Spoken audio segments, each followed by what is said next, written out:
Good morning everyone, welcome to Ask for Footprint. My name is Nyssa, and if you're new here, we are a family of 8 who live off-grid in Australia. Now, I have a food video for you. So, I have no plans for videos. I keep on reiterating that the attempt was Vlogmas and all the rest of it, but I'm just not getting there. So we're just going to do a video, and I'm going to try and do it, say, every second day, which is a bit more often than I normally do, and that's going to be my attempt to succeed at Vlogmas. However, this video should have been released this morning, a few hours ago, and I didn't get the voiceover done yesterday afternoon, so I'm doing it now, so it'll be mid-afternoon by the time it comes out. But that's, you know, it is what it is.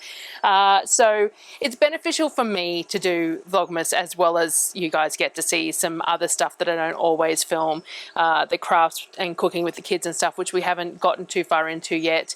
They have created, I've got a little clip I'll show you here, they're doing their advent that I mentioned in the last video, where they get little critters out of balls and stuff.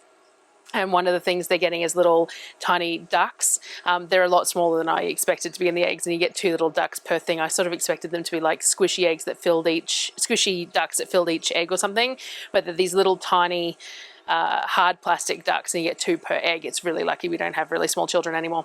But then Kavik wanted to put them somewhere so he wouldn't lose them, so I got him a box from one of the mugs that's a second, and then he cut a little window out in it, and then he was talking about it being their bedroom, so I got him some of the copper fairy lights that are battery operated that I had a few spare of, because I'd considered putting them in the family tree frames but didn't end up doing it.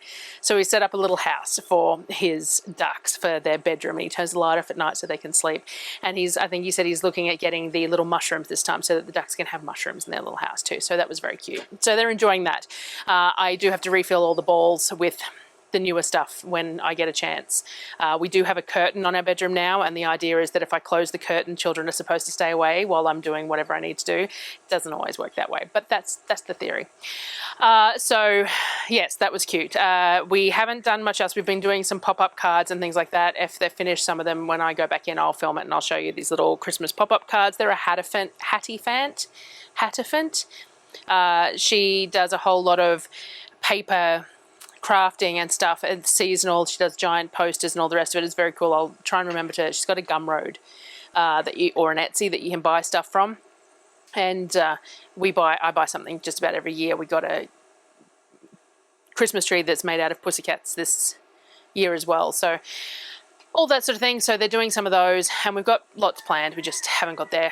The last of the orders should be finished today, and then last shipping should be tomorrow, and then that's that gone and out of the way. Of course, next week I still have to do all the planning for the grocery trip that's on the next week though. So, you know, there's always something, but we're getting there.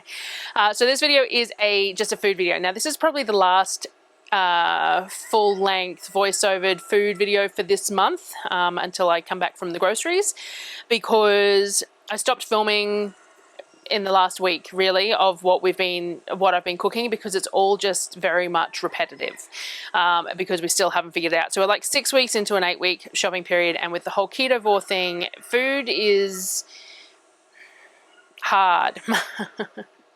I'm not enjoying the choices that I have left of the month when I'm not eating things like pastas and breads and things like that.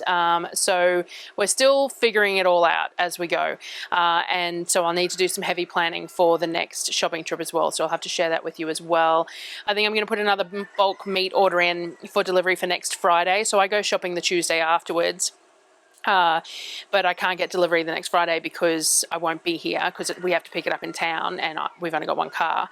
And then the next week's Christmas. So I think I'm going to do it to pick up for next Friday, and that will be preemptive before the groceries. And then I just won't buy certain things while I'm at the groceries, because I've already purchased it and got it at home. So that's the plan anyway. All right, let's get into the food, and I'll come back at the end. So beef trim. Beef trim is from Costco. I just go and knock on the butcher door, ask for a box of beef trim. This is the beef that they turn into their mince in store, but it allows me to have it vacuum sealed in the bottom of the chest fridge and use it throughout the month when I want to use it, rather than having to sort out that mince within 24 hours of getting home.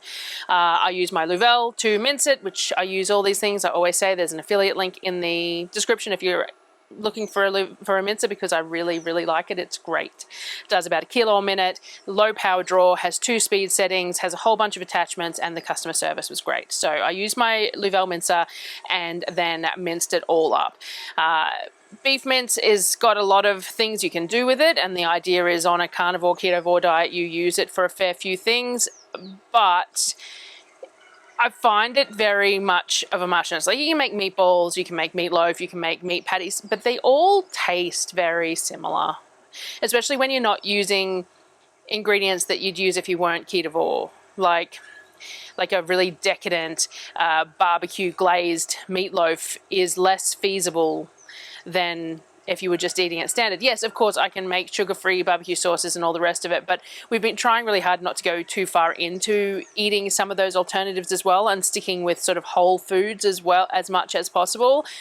So anyway, I'm not finding it great either. So but we do enjoy hamburger, like bunless hamburgers and things like that. So we have been doing it, but beef mince is cheap, and it would be great if I could figure out ways that I enjoy it even more, but I'm not there yet. So what we did was, for this particular one, is I made the kids it's that viral, like beef taco, Big Mac taco type thing. So I did my beef the same way, seasoned it with a bit of onion and salt, and then I just flattened the patty out onto a tortilla instead of into the pan, and then I fried the tortilla, the meat side down, and then flipped it. And then that way, when it comes off, the tortilla is kind of crunchy, the meat's cooked on the other side, you can add your salads and your sauces and stuff and eat it a bit like a taco. The kids really enjoyed it. We actually had that a couple of days running, I think. They really enjoyed that. We have made these similarly before with wonton wrappers and a pork filling, and that was really nice. I feel like these tortillas were a little too large because I don't want to put an excessive amount of meat on there, but because I'm flattening it out like the same weight as what I use for a hamburger patty, which is somewhere between 75 and 90 grams, it wasn't spreading out for the whole taco, the whole tortilla, and there's lots of empty edges. So I think a smaller tortilla for this sort of thing would be good, and it makes a great lunch. The kids really enjoyed it. We also did just standard patties for Darryl and I. So I just cooked the patties. Once they were cooked on one side, flipped them, put cheese on them, stacked them, and then we just had it with a bit of mayo or a little slice of butter, or, that we do have one low-carb barbecue that we've been sort of using very, very sparingly, which is nice, but I should make some. I should be able to make some just using allulose as the sweetener to get that barbecue saucy flavour. But I just haven't got there yet, but I probably will, because I think sauce would elevate a lot of these things just enough to make it feel like it's a different meal. Because, just getting a little bit sick of things, but they're filling, and I'm not hungry, but just a bit sick of things. So that was what we did for lunch with the meat, and then we were going to have hamburgers for dinner. So I made the light brioche rolls. These are on the website. The recipe is on the website. I used some of my sourdough starter up, but I did use a few grams of yeast because I'm trying to just get it done all within a couple of hours. I put it all into the mixer to mix. I just do it in the order that's on the website. We do it from wet ingredients all the way through to dry, stick it in the mixer. It can take up to 10 minutes to really come together and lose its stickiness because it's an enriched dough. So you just throw it on low and then bump it to medium if the mixer's struggling, and let it go for as long as it takes to sort of have a shiny, tacky but not sticky texture to it. I also opened another chuck roast. I cut a chunk off it to put in the pressure cooker to be able to have as pulled beef. So all I did was cut the chunk off, super simple, salt and pepper on it, brown it on all sides in the bottom of the pressure cooker, and then so it's got a really nice coloured crust on it, and then about a quart of water and the lid on. I use a quart of water. This is a stovetop pressure cooker, not an Instant Pot. They use more water because you can't regulate the steam escape as well as an Instant Pot does, because an Instant Pot does it like automatically, whereas you're manually adjusting the burner on the stove to make sure that the steam isn't running too fast, because if it's running too fast you lose all the liquid before it cooks time and thing like that. This pressure cooker is from Susan. Susan sent it to me a while back, last year I think, and it's a Presto brand, and it's great. I use it for so many different things. Fits a whole chicken in it, or big pieces of pork, or big pieces of beef. So the lid goes on and it gets cooked. Now, the beef can cook anywhere from 60 to 90 minutes. It really depends on what you want your end result to be. Closer to 60, it's more slicing. Closer to 90, it's more just it falls apart in the sauce. And it really just depends on what you want. 90 is probably the maximum that I do, no matter what the size of it was, though. I got the smoker heating up so I can cook the other half of the chuck. I'm wanting to see if I want to continue using chuck this way because I haven't been overly enamored of it the previous one, so we're going to give it another go. I left it in a really big piece this time. I got the smoker got seasoned all sides with salt and pepper and garlic, stuck a couple of probes into the meat and the thickest parts, and then got it into the preheated smoker. It's just going to sit there with the probes in until it hits stall at 225 Fahrenheit or about 110 Celsius, and we'll just see how we go with that one. The beef in the pressure cooker, as I said, 60 to 90 minutes, depending on your end result. This went for about 75 minutes is what I picked for this size. I want it pull apart, but not necessarily just falling apart. This is how it came out. It was super tasty, very beefy, lovely and moist, and it's really versatile. You can use it for so many things. You can use it as, like for the kids, you can on top of loaded baked potatoes or on top of corn chips as nachos, or just on buns or in wraps, or there's heaps of different ways, and Darryl and I tend to just eat it as is with a bit of cheese. I then pulled out the rather overproof dough I'd made. I kind of just forgot I was doing them in amongst everything else. Hamburger buns will probably end up a little flatter and denser than normal with how overproof the dough is, but it's really hard to get timing right when doing everything else and it's as warm as it is. I shaped them into about 80-gram balls. Put them on the baking trays. They really only need the time it takes me to prep them all for a second proof, especially when I let the dough go as much as I did. I flatten them gently with my hands to make them spread out a little because I like my hamburger buns wide rather than high. Mix a whole egg with a little water, brush the top of all the buns, and sprinkle with sesame seeds. Then I got them in the oven. Now, not food related, but something else I was getting done here was doing some tie-dye. So I wanted to tie-dye some of the baby suits that I bought for the sale because they mostly come in white. Now it backfired a little bit because I'm very much a bold person, and most of the tie-dyed suits ended up quite bold, and people have commented that it's too dark for babies. My babies always wore dark, bright colors, so that's fine. So they didn't sell, none of them sold, only some of the pink ones, and that did, which is fine because we're going to pivot the store and everything else after Christmas anyway, and they'll still be up for sale for whatever purposes, and people will use them or they won't. But before I did that, I haven't tie-dyed in a long time. So I used to tie-dye a really lot when Surreal was a baby. So Surreal is 17 now, and when she was a toddler, I used to run craft markets. I would hand sew clothing. I'd buy linen, cotton and stuff by the bolt, and I would hand dye the fabric, and then I would hand sew clothing, and I used to screen print onto it as well. So I used to create the designs and then screens and screen print and stuff on. I'll try and find some photos and stick them in here. So it's been, and I have done tie-dye since then, but that was when I used to do it the most. So I wanted to do some test runs before I did the baby clothing. So I had bought a whole bunch of white t-shirts and stuff, like I think it was last year, that I intended to do with the kids last Christmas and didn't get around to it. So I still had them in a bag, pulled them all out, washed them, and then they're damp, and then we started. So I do a fairly low labor type of tie-dye. I like to work with the colors rather than spending all the time on the tying, though I'm more than capable of doing spirals and shibori and all that sort of stuff. Now, the beauty of a stainless steel bench, and I know I'm going to get comments about it, so I'm just going to address it, is that it's easily sanitizable. So it's easier to do multiple tasks in the same space and make sure that nothing's cross-contaminated. But in saying that, tie-dye is a pretty safe thing to be doing, and I make soap in my kitchen, and soap is probably more dangerous than tie-dyeing. The Procyon dyes that I use are a natural fiber dye, and you aren't supposed to breathe in the powder. It can be bad to breathe in the powder, but once it's mixed in liquid, it's just natural fiber dye. And the soda ash is pH balancer for the pool. Again, you're not going to want to bathe in it, but it's not, and it makes your fingers a little slippery if you don't wear gloves. I couldn't find gloves. The kids have been using them as balloons, and yeah, you know.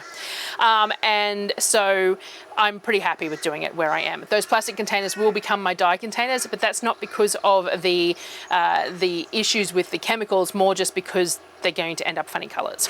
So, you know. So I got all that put aside once the soda ash solution was on them for 30 minutes. Then the kids and I took it out back, rinsed it out, ran it through the washing machine, and got it all hung up. So I've got a couple of photos of it on the washing line here because we didn't do too much else with showing it off. Though the kids have been wearing it all over the place. So I think yesterday's, the most recent video, that Sonnet's in the garden with me. I think she's wearing a tie-dye shirt in that, if I remember correctly. So yes, so we just got that done and hung up. Now obviously this was a day for getting things done because all of this is still running on the same day in my camera. So I decided to make Darryl and I some cheesecake-esque type fat bomb things to help with fat intake on lean days, but also as a bit of a treat. I like dessert, so you know, I decided to do it. So, you know, whatever. I went super simple. I whipped up some cream in the Thermomix, though I totally forgot that the Thermomix goes from whipped cream to butter in like an instant. So it was a little too far. It was definitely not whipped cream. It was definitely almost butter, but that's fine for this particular purpose. It wouldn't have been real great for like putting on top of a dessert or anything, but you know, that's fine. I added some cream cheese, some allulose, some cocoa, and some sour cream into the Thermomix and blended it, a dash of vanilla, and then I transferred it to a bowl so I could fold the cream into it. Though because that cream was so firm, it probably didn't need to be folded. I probably could have just blended it in the Thermomix.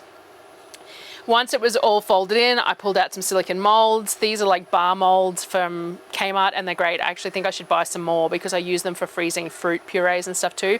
Though Kmart has those lidded ones which are better for that now, but they're too big for things like the cheesecake. So I might have a look at Kmart this month actually, see what they have there. So I put a sprinkle of almond meal in the bottom of each of these molds. I didn't want to go to the effort of making a base as such because they're just going to be stored in the freezer. So all I did was put like a teaspoon of almond meal in the bottom and a tiny bit of the brown sugar monk fruit, and then that will give me basically the same thing as a base. And when I tip them out onto a plate, the base will just be on the top as a sprinkle sort of thing.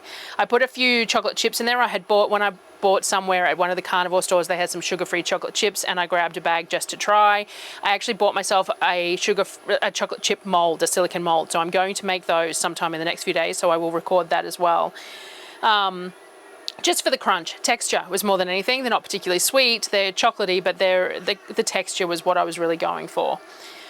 And then I poured the cheesecake in over the top of those two to set. It was very mild, wasn't very sweet, very creamy, not really chocolatey because there probably wasn't enough cocoa in there really, because I didn't want to overdo the cocoa when I was not doing too much sweetener because then they would have ended up bitter. So there was that balancing act. First time I made them, Darryl has requested I make more of them, so we will get there. We really enjoyed them anyway. Darryl really enjoyed it. It was, yeah, so we'll definitely be making more of those. So as I figure out the ratios that I want to use, I have some sugar-free Biscoff spread, Choc Zero brand. I reckon that mixed through as a cheesecake would be really nice too. So I'm going to give that a go. Then it was time to wrap the beef from the smoker. So it had hit its store point, which is about 165 Fahrenheit or 76-ish Celsius. And at that stall, you tend to wrap it. So I'd gotten some pink butcher's paper to use rather than foil. Apparently it's better for the bark and things like that because it's breathable. So I grabbed some of that, got the roast out of the smoker, placed it on the paper, wrapped it up well and back into the smoker. Again, with those new Inkbird wireless thermometers that I love, and I really should put an affiliate link for Amazon in the description in case anyone's looking for them because they're quite expensive. So the little couple of percents would be good for me if anyone was already buying them. So I adore them. I'm really happy with them. I just have to remember to plug the base in, which is, you know, always the way. But because there's 4 thermometers, it means that there's nearly always one charged, even if the base isn't charged, because I don't use 4 at the same time. But anyway, the whole point was that wrapping it's so much easier when you don't have to worry about a probe and a cord. The next thing on the cards was trying some crackers. So crunchy has really been missed with the change of diet. So Chris Cook's Nashville, I think it has some cheese crackers that look really good that I wanted to give a try. Now the chaffles have been a big hit and they have filled that hole, though I don't know where I made them because I don't think they're in this video. So I must have at least one more video of food. Anyway, so I wanted some crunchy. I'm really missing some crunchy. Now, I think it's Chris Cook's Nashville. I think that's the channel. He does a whole bunch of carnivore cooking. He's got some pasta made from a minced chicken mix, which I will try at some point because it sounds really interesting, but it also sounds like a whole lot of effort. So we'll see how we go with that one. So he has some cheese crackers. They looked really good on his video. I think they looked a whole lot better than on his video than they do for me, but they did look good on his video. It's basically cheese, egg white powder, gelatin, eggs and spices turned into a dough. So he's got the cheese and all the dry ingredients blended in a food processor first. I threw it all in my Thermomix, and it's about half a kilo of cheese, this. So it's a significant outlay of cheese and cost here. Bring it all together and then add the eggs until it resembles a sticky sort of a dough. Then it got spread out on some baking paper. I rolled it out as evenly as I could to fit the tray. It was very soft, super easy to take too far or in some places or squish out the edges. It really wasn't much fun to work with, but I didn't think chilling it would work either because it'd go too hard. You've got, you know, cheese, though it wasn't melted cheese, it was just blended cheese. So I don't know, maybe it would work to roll it, to chill it a little bit. I'd have to try that.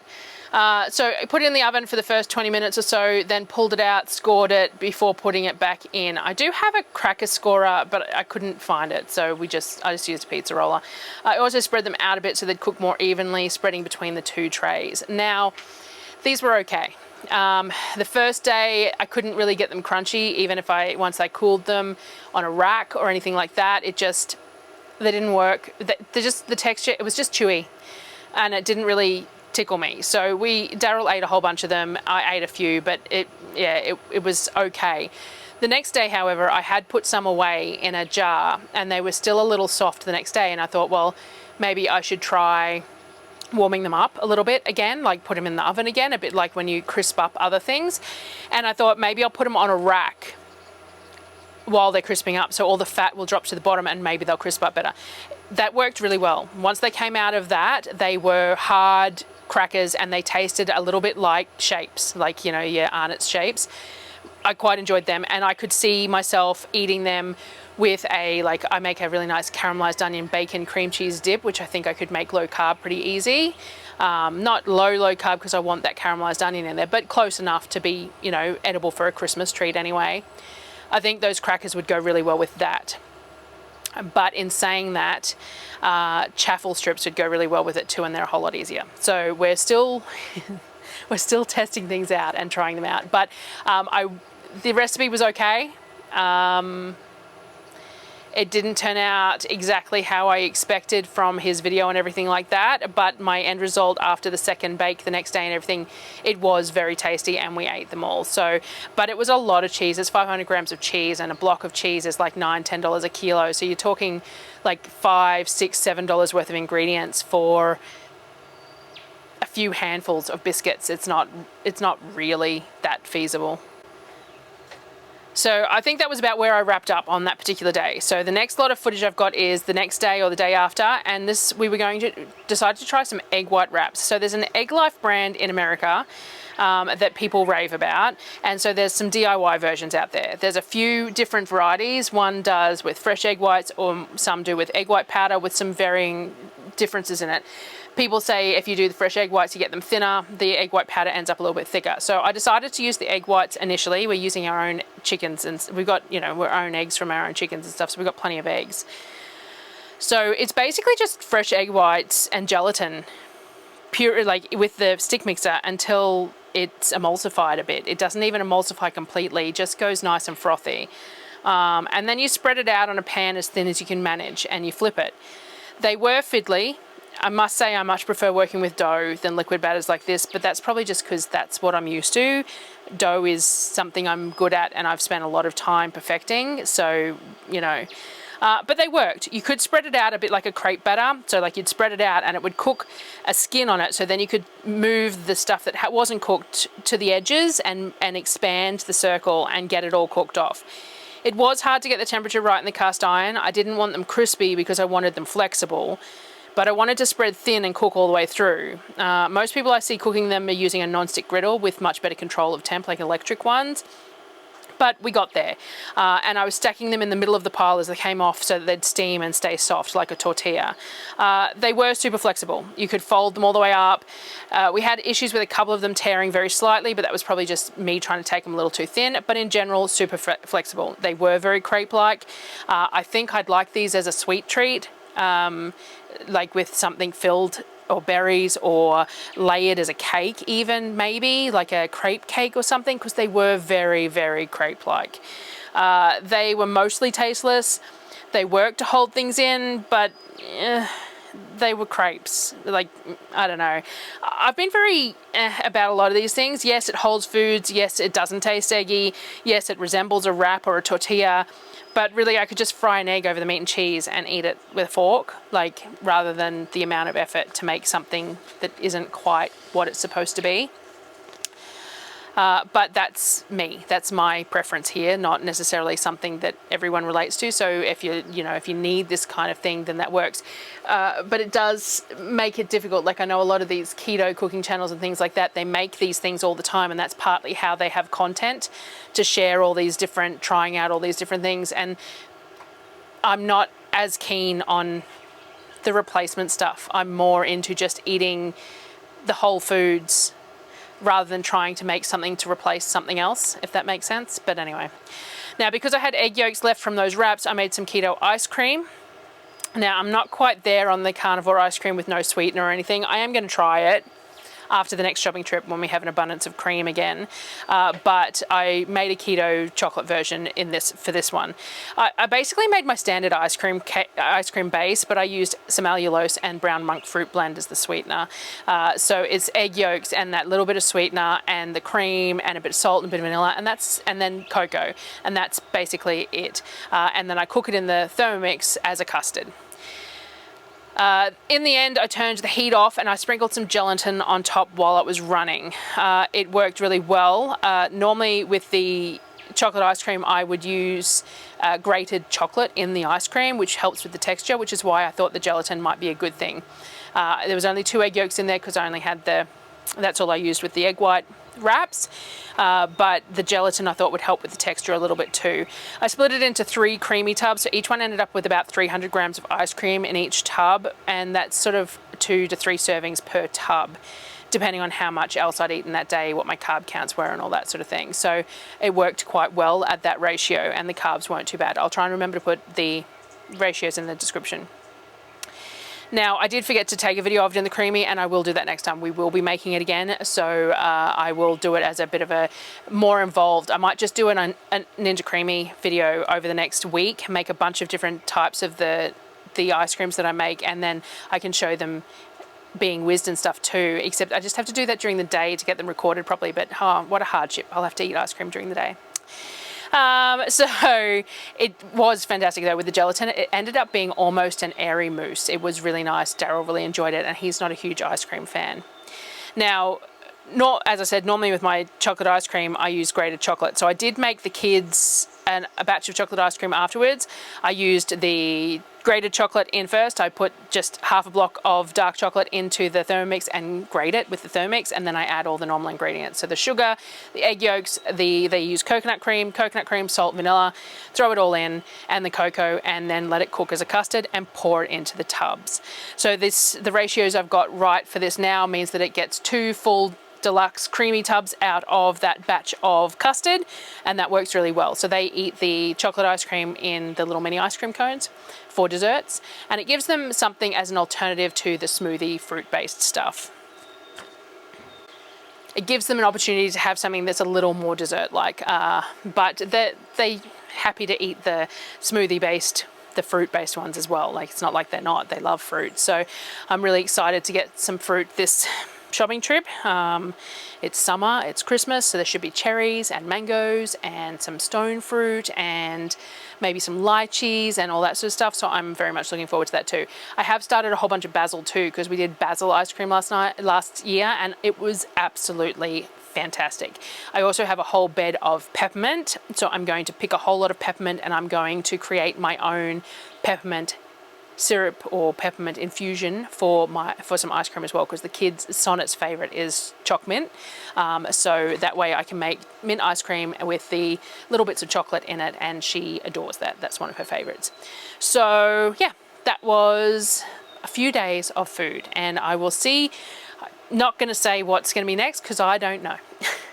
So whatever comes next will be next, and I will see you on that video. Thanks for watching, guys.